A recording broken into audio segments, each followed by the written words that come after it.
Em nome da Aliança Cristã e Missionária de Taubaté, a gente queria desejar a todos os pais presentes aqui ou nos assistindo em qualquer momento um feliz Dia dos Pais. As crianças já saíram lá, vamos agora orar então para a gente poder meditar na palavra que Deus tem para nós hoje. Senhor, muito obrigado por esse dia, queria agradecer em especial pela vida de cada pai presente aqui, e cada um dos nossos pais, quer sejam eles pais biológicos, quer sejam eles pais adotivos, ou mesmo pais espirituais. Que o Senhor possa cuidar dos nossos relacionamentos nesse dia, que a gente possa entender qual é o chamado que o Senhor tem para cada um de nós, e na paternidade a gente poder exercer esse chamado. Muito obrigado por tudo, em nome de Jesus. Amém.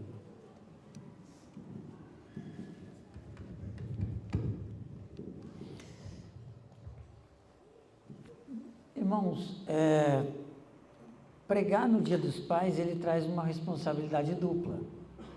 Já existe uma responsabilidade, a maior de todas, da gente trazer uma meditação na Palavra de Deus para qualquer pessoa, em qualquer momento, em qualquer domingo. Mas quando a gente vai falar sobre, de alguma maneira, no Dia dos Pais, a gente tem uma responsabilidade a mais. Eu tenho um filho que está me assistindo. E aí, essa responsabilidade a mais é no sentido de que aquilo que a gente fala deve ser algo que a gente vive, algo que faz parte da nossa vida. E hoje eu não queria falar somente para pais ou somente para filhos. Eu queria, de uma certa forma, falar para todos, como uma conversa que um pai tem com um filho, preparando o filho para os desafios da vida e preparando o filho de como viver uma vida plena em momentos difíceis. E um momento de uma conversa, talvez uma conversa num final de vida. Imagina assim, se você tivesse talvez sabendo que você está no final da sua vida por qualquer momento, e você tivesse que ter uma conversa com o seu filho para passar instruções a ele para a vida, quais instruções você daria? O que realmente você valoriza nessa vida que você gostaria de passar para o seu filho? E você que é mãe, você que é filho, quais ensinamentos essa mensagem pode trazer? O que eu também gostaria de passar para as pessoas? É por isso que nós vamos ter uma conversa aqui sobre um momento em que um homem, o apóstolo Paulo, ele tem uma conversa, através de uma carta, com o seu filho na fé, Timóteo. E ele tem essa conversa um pouco antes da sua morte. Paulo, ele está preso, é o último momento da prisão, e ele escreve 2 Timóteo, que é a última carta que ele escreve. E ele escreve com uma série de recomendações para aquele seu discípulo, que é seu filho na fé. Mas para que a gente possa entender qual era a perspectiva de Paulo, eu queria te convidar então a abrir a sua Bíblia em 2 Timóteo, e nós vamos fazer uma leitura de 2 Timóteo de trás para frente. Nós vamos começar num trecho do capítulo 4 e nós vamos terminar num trecho do capítulo 1 e 2. No capítulo 4, a gente lê nos versículos 6 e 7 qual era a perspectiva de Paulo sobre o seu ministério nesse momento. Ele escreve assim para Timóteo: eu já estou sendo derramado como uma oferta de bebida. Está próximo o tempo da minha partida. Combati o bom combate, terminei a corrida, guardei a fé. Então, num retrato de um momento em que Paulo está numa prisão, prestes a ser morto, ele poderia talvez, dentro do mundo de hoje, dentro da maneira como muitas pessoas veem, ele poderia estar sendo olhado como um fracassado. Alguém que no final da sua vida escreve uma carta a um filho de uma prisão, próximo a ser martirizado. Mas não é essa visão que Paulo tem, não é essa visão que Timóteo tem, e não é essa visão que nós deveríamos ter, porque ele diz no versículo 7, então, que ele combateu o bom combate, terminei a corrida, guardei a fé. Qual é a medida que você tem de sucesso? Porque muitos pais hoje, se você perguntar o que ele gostaria que o seu filho ou a sua filha fosse, talvez ele dissesse que gostaria que fosse um médico, um presidente, um CEO de uma empresa, Mas será que esse é o melhor objetivo que nós temos para a vida dos nossos filhos?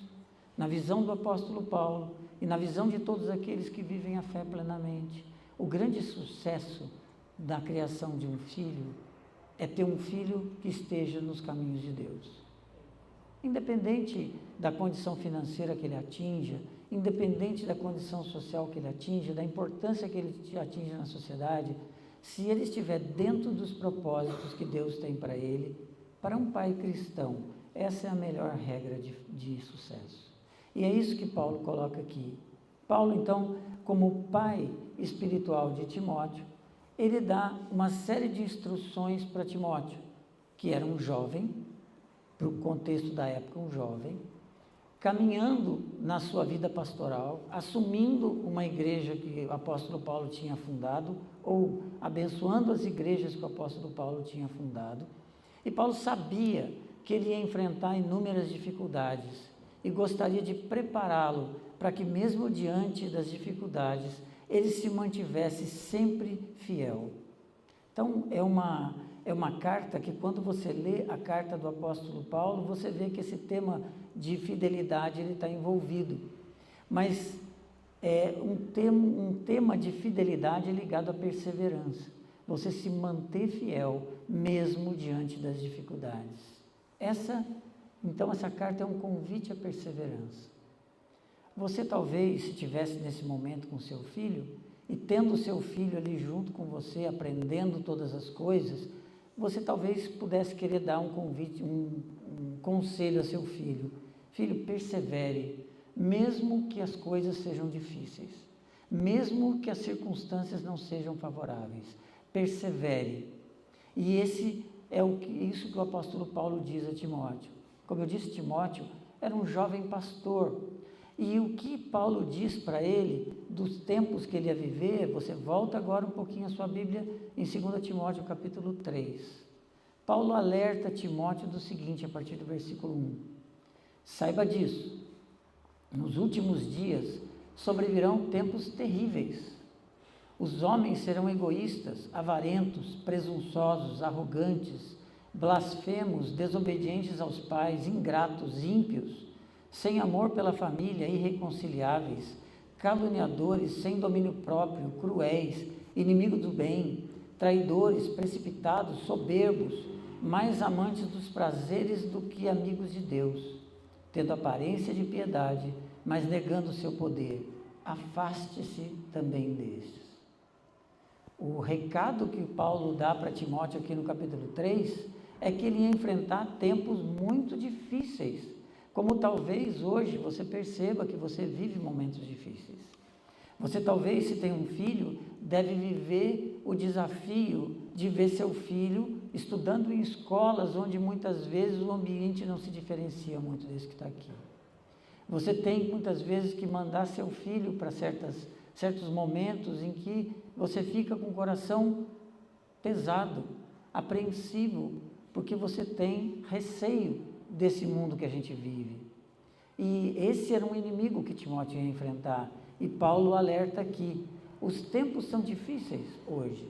Os tempos são difíceis para todas as pessoas de todas as idades. Os tempos são difíceis do ponto de vista financeiro.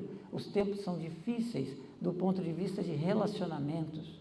Os tempos são difíceis do ponto de vista profissional. Mas os tempos são muito difíceis do ponto de vista espiritual. Um pai, então, que se preocupa com a espiritualidade do seu filho, estaria preocupado com a influência que esse mundo pode trazer na vida dele e gostaria de alertar o seu filho desses perigos. Por isso que o apóstolo Paulo termina o texto dizendo, fuja destes. E este é um bom conselho. Mas Paulo não queria alertar Timóteo somente dos tempos difíceis do capítulo 3. Ele gostaria de alertar Timóteo de um perigo maior que todos nós corremos, que é o perigo do nosso mundo interior. Às vezes, a gente é tão preocupado com as dificuldades desse mundo que a gente deixa de se preocupar com aquilo que é o maior risco que nós corremos, nós mesmos. Então você vai lendo a carta do apóstolo Paulo a Timóteo e você vê Paulo usar vários imperativos, várias frases em que ele dá ordens a Timóteo. E a primeira ordem que ele dá, você encontra no capítulo 1, no versículo 6. Nós vamos ler o versículo 5 e 6. Em que Paulo diz assim para Timóteo: recordo-me da sua fé não fingida, que primeiro habitou em sua avó Lóide e em sua mãe Eunice, e estou convencido de que também habita em você. Por essa razão, torno a lembrar-lhe que mantenha viva a chama do dom de Deus que está em você, mediante a imposição das minhas mãos. Em diferentes áreas da nossa vida, muitas vezes a gente começa muito bem, mas a gente não termina tão bem. A gente começa muito bem e de repente alguma coisa começa a tornar aquela caminhada cansativa, desgastante, difícil, coisa que muitas vezes nos incomoda, e a gente que começou muito bem uma carreira, a gente não termina muito bem. O segredo para a gente poder perseverar em determinadas carreiras da nossa vida é esse conselho que Paulo está dando para Timóteo: perseverança e fidelidade. Você pode perceber isso que eu estou dizendo para você nos vários relacionamentos que nós temos. Existem relacionamentos na nossa vida que eles não se desfazem nunca. Por exemplo, pai vai ser sempre pai. Ele pode ter morrido, mas ele sempre foi, sempre será na sua lembrança o seu pai. Ele pode ser um pai ausente, ele pode ser um pai que trouxe algum problema, mas ele sempre será pai, assim como mãe, assim como filho. Filhos são sempre filhos. Mas a nossa vida é cheio de relacionamentos que existem ex-esposa, ex-marido, ex-patrão, ex-colega de trabalho, ex-amigo. São vários relacionamentos na nossa vida que começam bem e não terminam tão bem. E existem também relacionamentos espirituais que começam bem, mas que não terminam muito bem. Por isso que existe ex-igreja, ex-pastor, ex-tudo relacionado à fé. São relacionamentos que muitas vezes a gente não persevera. E a gente não persevera nesses relacionamentos, muito deles por culpa do nosso interior, por aquilo que tem dentro de nós e que nos leva a romper esses relacionamentos. Paulo, então, antes de falar para Timóteo dos seus inimigos externos, ele começa a falar das dificuldades internas e pontos que podem fazer total diferença na nossa vida. O primeiro ponto é saber quem eu sou, identidade.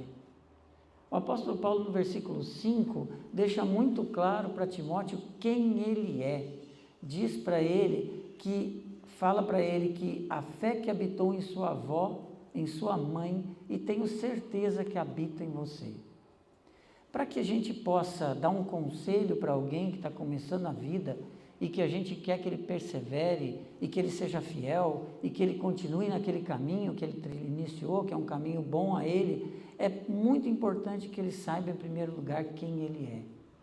Se nós aqui, aqueles que estão aqui, que têm Cristo como Senhor da sua vida, sabem que não existe ex-filho de Deus. Existe aquele que nasceu de novo em Cristo, que é filho de Deus, e existe aquele que ainda não é, porque Cristo ainda não é Senhor da vida dele. Então, se Cristo é Senhor da minha vida, eu tenho que lembrar em primeiro lugar quem eu sou.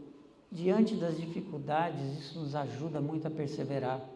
Quando as coisas não saem do jeito que a gente gostaria, quando as coisas estão indo para um caminho que não é o melhor, quando eu sou tentado algumas vezes a ir por caminhos errados, é muito importante que eu me lembre quem eu sou. Eu sou filho de Deus. Cristo é o meu Senhor. E logo depois de Paulo falar da identidade de Timóteo, ele dá a primeira ordem para ele, que tem a ver com as motivações interiores. Quando, logo depois da saudação, que ele faz do 1 ao 4, logo depois de dizer que sabe quem Timóteo é, ele exorta Timóteo a manter viva a chama. O verbo usado aqui por Paulo, segundo Gordon Fee, que é um teólogo que escreve uma exegese sobre a carta ao Timóteo, esse manter acesa a chama é uma metáfora para reacender algo que estava em declínio. Mantenha acesa a chama. Existe dentro de nós, em tudo aquilo que a gente faz, uma chama. Alguns chamam de uma paixão por aquilo que você faz. E os relacionamentos, muitas vezes, todos eles na nossa vida, começam com isso. Às vezes a gente tem uma amizade com alguém e aquela amizade é movida por algo que nos aproximou daquela pessoa, algo que nos leva junto dela, e essa chama ajuda a manter esse relacionamento. Então, o primeiro imperativo que Paulo usa não tem a ver com o conhecer de Deus, mas tem a ver com o chamado de Deus. Quando você foi chamado a algo, você sempre se lembra em momentos difíceis do porquê você foi chamado. Relacionamento de igreja é assim. A gente começa muitas vezes muito bem, a gente foi chamado por Deus para poder servir numa determinada igreja e hoje nós estamos aqui, mas o caminhar leva desgastes. E quando o caminhar leva desgastes, eu tenho que sempre me lembrar, em primeiro lugar, quem eu sou. Segundo lugar, eu tenho que manter acesa a chama do chamado que Deus teve para mim neste lugar. Deus me chamou.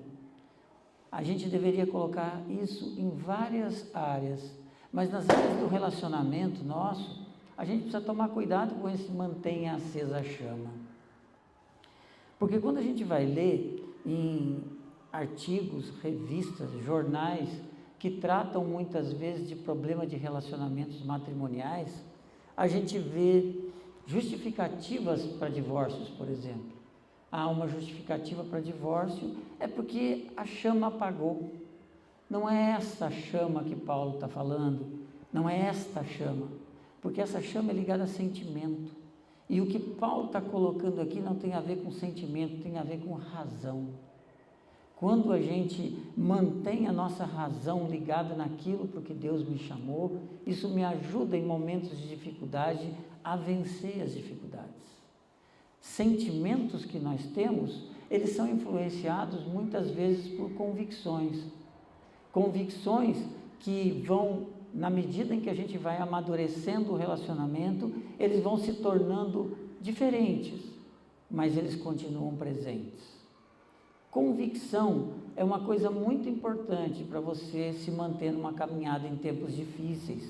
E é isso que Paulo vai tratar um pouquinho mais abaixo, nos versículos 11 e 12 do capítulo 1, onde ele escreve assim: deste evangelho fui constituído pregador, apóstolo e mestre. Por essa causa também sofro, mas não me envergonho, porque sei em quem tenho crido, e estou bem certo de que Ele é poderoso para guardar o meu depósito até aquele dia. Paulo fala sobre manter acesa a chama, uma chama que te leva a pensar em sentimentos ligados a uma convicção.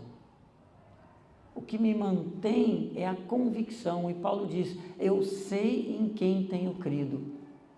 Meus irmãos, para você se manter firme em momentos de dificuldade, nas várias situações da sua vida, é preciso que você saiba quem você é. Você é filho de Deus ou não? Se você é filho de Deus, nascido de novo em Cristo, o seu desejo deve ser agradá-lo. Segundo, você precisa manter a chama acesa. E para manter essa chama, você precisa ter convicção do seu chamado. Você precisa ter convicção de que Deus é aquilo que você diz ser. Você precisa ter a convicção de que você é filho dele. Você precisa ter a convicção de que não importam as circunstâncias, o chamado dele para você permanece o mesmo. E aí você tem a convicção de que se manter firme no caminho. O conselho, então, que Paulo, um pai, está dando para um filho é ter a convicção naquilo que ele é e a convicção naquilo que ele crê. E aí, no versículo 13, ele complementa: retenha com fé e amor em Cristo Jesus o modelo da sã doutrina que você ouviu de mim. Você muitas vezes está querendo manter acesa a chama, você tem convicção, mas convicção em quê? Qual é a sua convicção? Porque a gente ouve muita coisa nessa vida, a gente ouve muitas pessoas, às vezes até bem intencionadas, com conselhos que não são ligados à Bíblia. Ele pode até usar termos bíblicos, mas aquele conselho não é ligado àquilo que é a vontade de Deus para nós. Nós precisamos, então, saber quem nós somos, nós precisamos manter a nossa identidade, nós precisamos manter a chama, nós precisamos ter convicção, e essa convicção, ela tem que ser baseada nas Escrituras. Por isso que ele diz no versículo 13, o modelo da sã doutrina que você ouviu de mim. Em momentos de dificuldade, muitas pessoas vão te dar conselhos, mas esses conselhos são coerentes com a palavra de Deus? Aquilo que você está sendo aconselhado a fazer é o que Deus diz nas suas Escrituras? Ou não? A tendência nossa, muitas vezes, é tentar buscar distorções da Bíblia para justificar coisas que nós queremos fazer. Esse não é um coração ensinável, este não é um coração ligado à vontade do Senhor para nós. A vontade do Senhor para nós é seguir aquilo que Ele tem nos ordenado na palavra, mesmo quando aquilo é contrário à nossa vontade. Por isso que todas as coisas que eu vou decidir, todas as coisas que eu for fazer, eu tenho que comparar com um modelo. E qual é o modelo? A sã doutrina. Confrontar sempre os nossos desejos com a sã doutrina. Confrontar sempre as nossas atitudes com a sã doutrina. O comum de acontecer em pessoas em que a chama está se apagando é exatamente permitir que as convicções diminuam e deixar de colocar as coisas à prova segundo a palavra de Deus. Nós começamos muitas vezes a nos afastar. Eu estou numa igreja, frequentando uma igreja, servindo uma igreja, e aí eu começo a me afastar, a chama começa a apagar e eu começo a não provar mais todas as coisas segundo as Escrituras. Um perigo para a nossa vida, um perigo que Paulo queria alertar Timóteo, um jovem pastor, porque quando as convicções começam a enfraquecer, nós começamos a ficar mais suscetíveis à queda. Todos nós caímos em situações de pecado, mais ou menos graves. Não graves diante de Deus, que eu quero dizer, mas graves segundo a nossa visão. Esses pecados, eles não acontecem de uma hora para outra. Geralmente, os pecados de maior consequência, eles têm um enredo, ele tem uma história. E essa história começa muitas vezes com um afastamento de Deus. Quando a chama começa a enfraquecer, quando eu não coloco mais as Escrituras como algo que eu devo conhecer para poder dirigir o meu dia.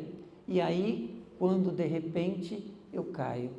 Essa queda não foi uma surpresa, ela foi uma consequência daquilo que eu fui construindo na minha vida.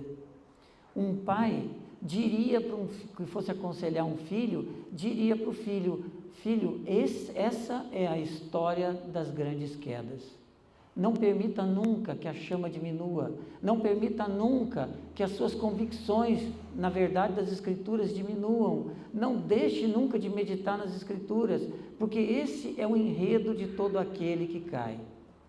É só você se lembrar do exemplo de Davi, se você se lembrar de outros exemplos bíblicos em que a gente vê queda de grandes homens, ou até mesmo grandes homens de Deus que caíram recentemente. Você vê que aquela queda, ela tem uma história, ela tem todo um enredo. Quando alguém sai de uma igreja, quando alguém termina um casamento, quando alguém abandona um projeto, alegando dificuldades, você olha para trás e você consegue reconhecer o momento em que talvez isso tenha começado. O momento em que você começou a se afastar de Deus, deixou de ouvir aquilo que o Espírito te dizia e que acabou terminando no fim daquilo que não era para ter terminado ali. Mas um pai também vai sempre dizer para um filho: filho, é sempre tempo de recomeçar. Mesmo que você tenha caído, levante e continue de onde você está. Por isso que Paulo vai dizer para Timóteo, no capítulo 2, no versículo 1, portanto você, meu filho, fortifique-se na graça que há em Cristo Jesus. Um conselho de um pai para um filho é que a única maneira da gente, após uma queda muito grande, a gente levantar e continuar aquilo e não deixar terminar, é a gente confiar na graça. A gente confiar que quando Cristo morreu naquela cruz por mim, Ele pagou pelo meu pecado, Ele pagou por todos os meus pecados, e que não existe pecado que não esteja pago. Mas a certeza disso, precisa encontrar em nós um coração que se arrepende, um coração que entende que está errado e deseja sinceramente recomeçar. A única maneira de enfrentar então momentos difíceis de queda é confiar na graça. Paulo então está dizendo para Timóteo: Timóteo, não deixa a chama apagar, mantenha suas convicções, siga sempre o modelo e mesmo que seja difícil, confie na graça. Confie na graça que é disponível a todos nós, a todo aquele que crê. E por último, Paulo vai dizer para Timóteo como que ele pode perseverar. Tá bom, eu entendi, mas como que eu faço? E ele vai citar no capítulo 2, entre o 4 e o 6, 3 exemplos, 3 metáforas para que Timóteo possa entender e para que eu e você possamos entender. Ele escreve assim: nenhum soldado se deixa se envolver pelos negócios da vida civil, já que deseja agradar quem o alistou. Semelhantemente, nenhum atleta é coroado como vencedor se não competir de acordo com as regras. O lavrador que trabalha arduamente deve ser o primeiro a participar dos frutos da colheita. 3 exemplos que Paulo dá para Timóteo. O primeiro é do soldado. O contexto aqui era o seguinte: os soldados, eles tinham naquele tempo sempre alguém que o convocou. E eu, por exemplo, tinha soldado que não tinha a mesma ligação com a cidade, ou não tinha a mesma nacionalidade. Ele não era fiel à cidade, ou era fiel ao país, ao reino, ele era fiel a quem o chamou.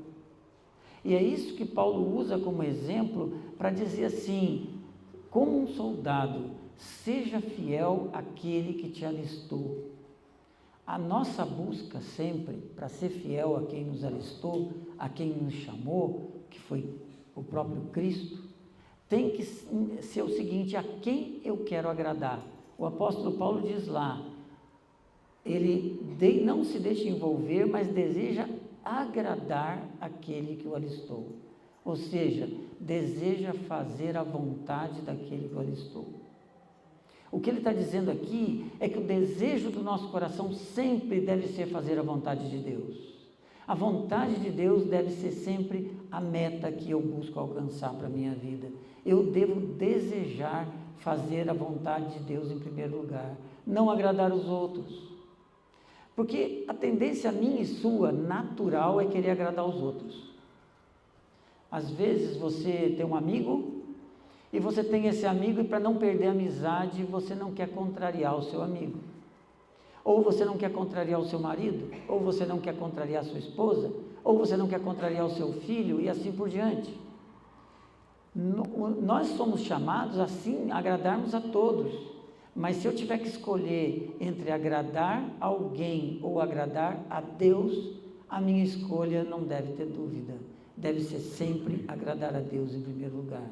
Aquele que me chamou.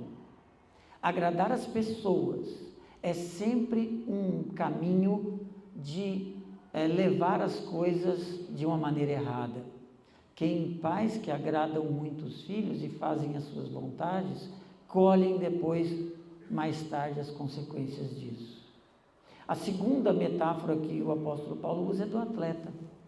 Ele diz que o atleta só é coroado Ele diz que nenhum atleta é coroado como vencedor se não competir segundo as regras.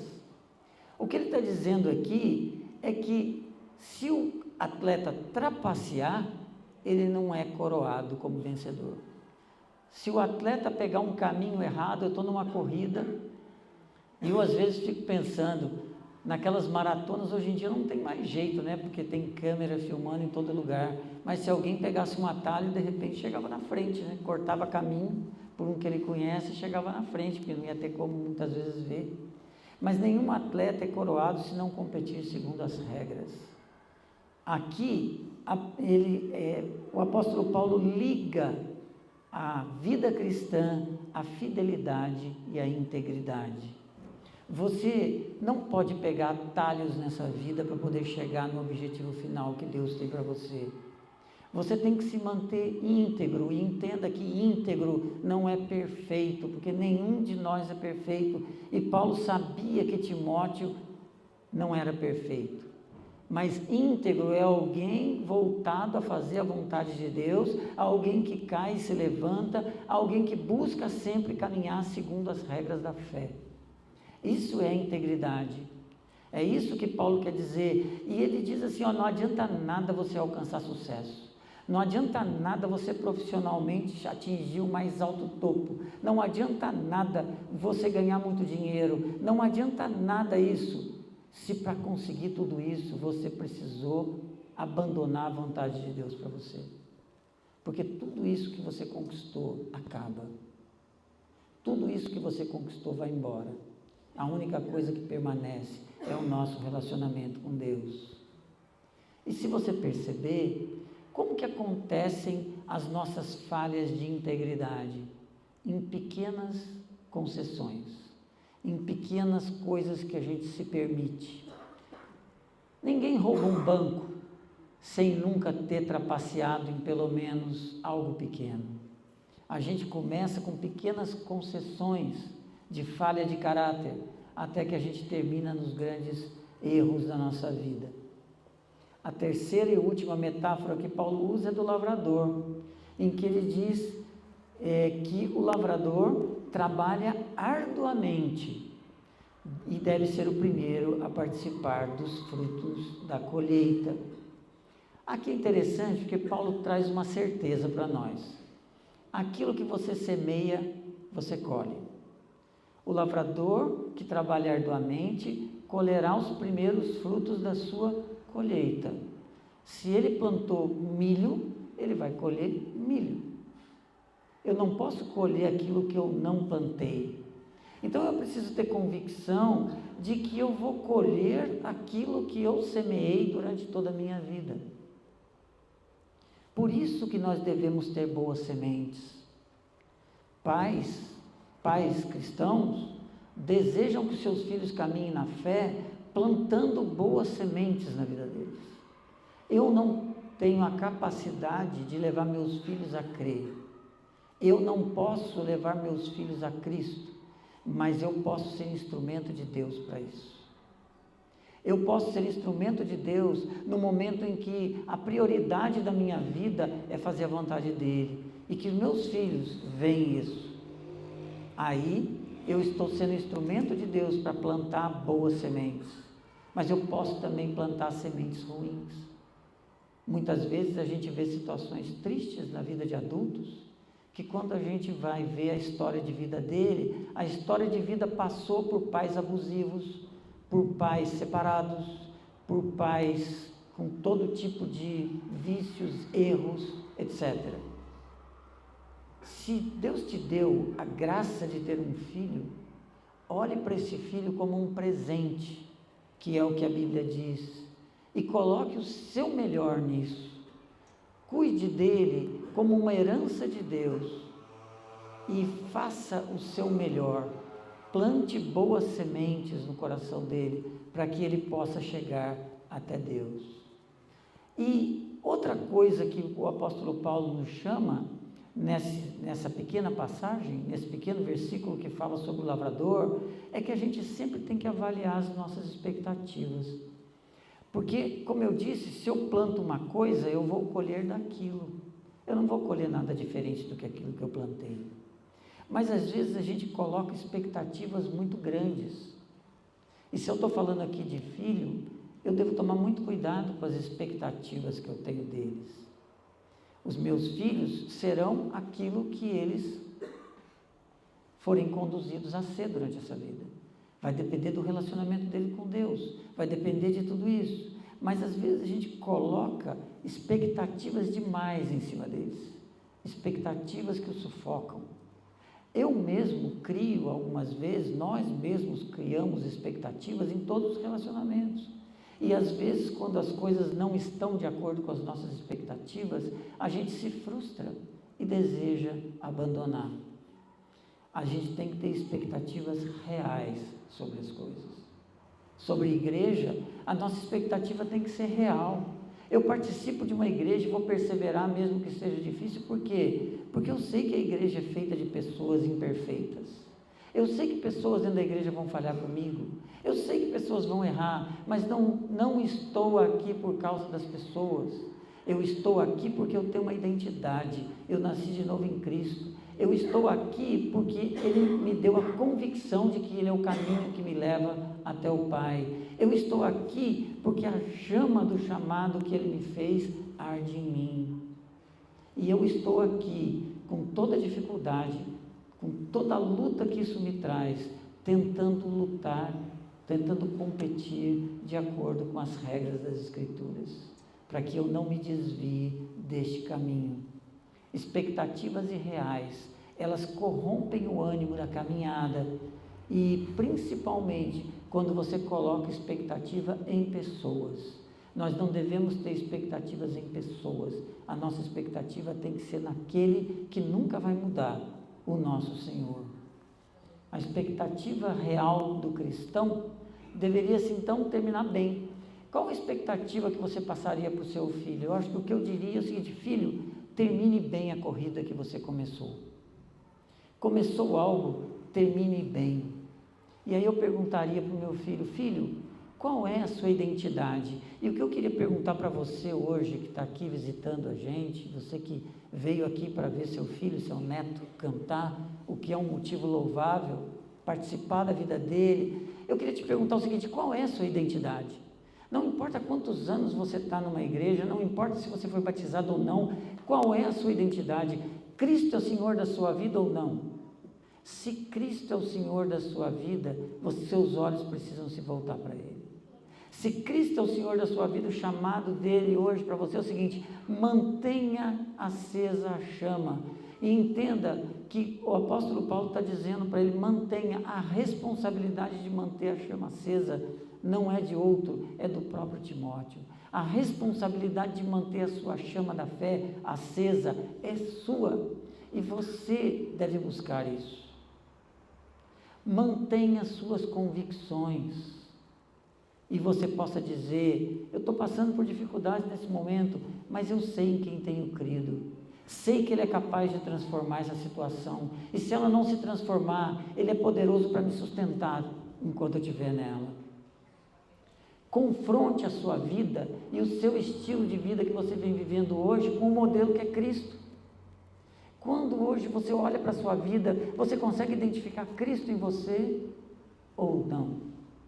Se você não consegue identificar Cristo em você, talvez o seu problema esteja nas suas convicções, talvez o seu problema esteja na sua chama, ou talvez o problema esteja na sua identidade. É preciso que você entenda onde e que você resgate.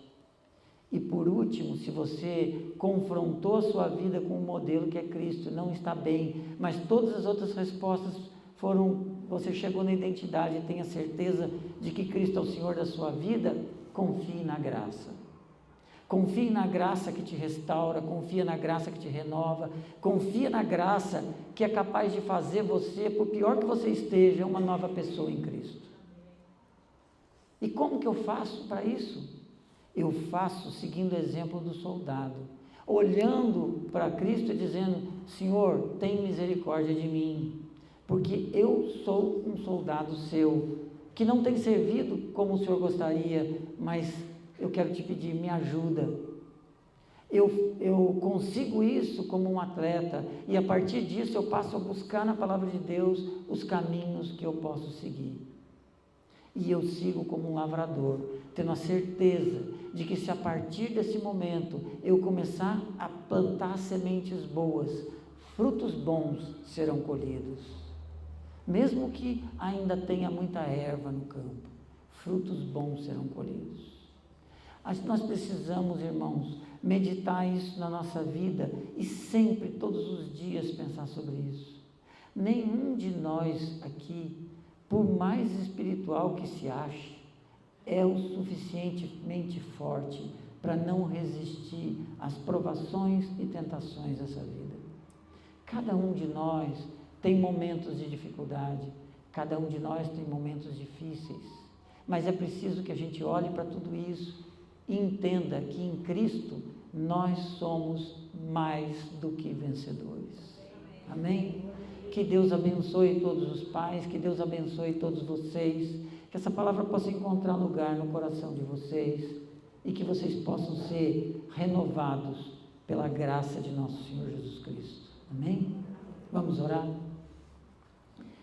Pai bendito, eu quero te agradecer por essa meditação na palavra. Quero te agradecer pelo teu amor infinito, quero te agradecer pela tua graça e tua misericórdia. E quero pedir ao Senhor que derrame da tua graça sobre nós.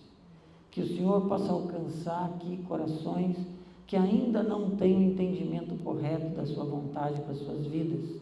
Que o Senhor possa abrir olhos espirituais, transformar vidas aqui e dando identidades novas para todos nós. Mantenha, Senhor Deus, as nossas convicções firmes na palavra e nos ajuda em momentos difíceis. Muito obrigado pelas crianças que estão aqui cantando louvores ao Senhor. Mantenha cada uma delas firmes no seu caminho e nos ajude a sermos bons exemplos sempre para elas. Muito obrigado por tudo, em nome de Jesus. Amém.